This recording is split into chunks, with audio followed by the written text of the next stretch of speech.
Okay, so if you could only pick one exercise to get stronger, to move better, to be healthier, I would pick the goblet squat, and here's why. Number one, I think the biggest thing that people struggle with is core strength and hip mobility. I think we spend so much time sitting in chairs, sitting on the couch, sitting on the toilet, and when we used to, for centuries, spend so much time down in a deep squat that we're missing a very important component of human movement. And we experience pain because of that. So if you look at the goblet squat, it's a great exercise to work on hip mobility. Because the bell's in front of you, it counterbalances you, allowing you to stay more upright and sit deeper into a squat. So I can get super deep in a kettlebell goblet squat the more weight I have out in front of me, whereas if I was just doing a body weight squat, I can't get quite as deep.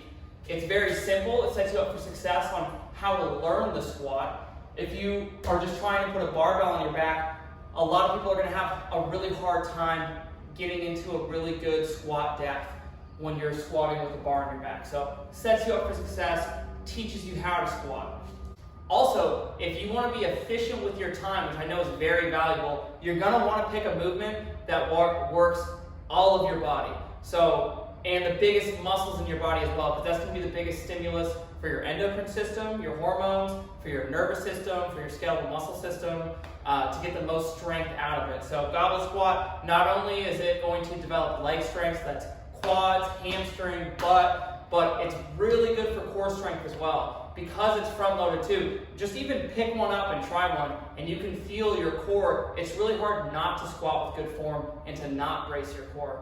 Also, there's been a bunch of studies showing that weightlifters have way stronger, Olympic weightlifters, way stronger and bigger internal and external obliques than other similar athletes in similar weight classes. And that's because they do so much squatting with weight overhead, with weight in the front rack. So kettlebell goblet squat plays on that same thing where it's really doing what your core is designed to do and challenging that, which is stabilizing the spine as the extremities move through a full range of motion.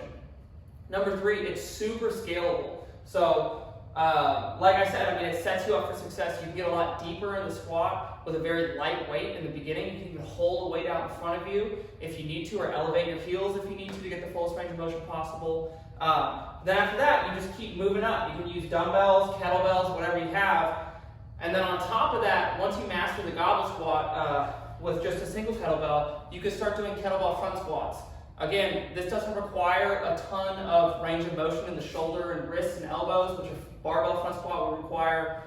It's pretty simple, and it's a lot more load. So you can clean it or just pick them up, but clean it, bring them up here, and then hold both the bells right here.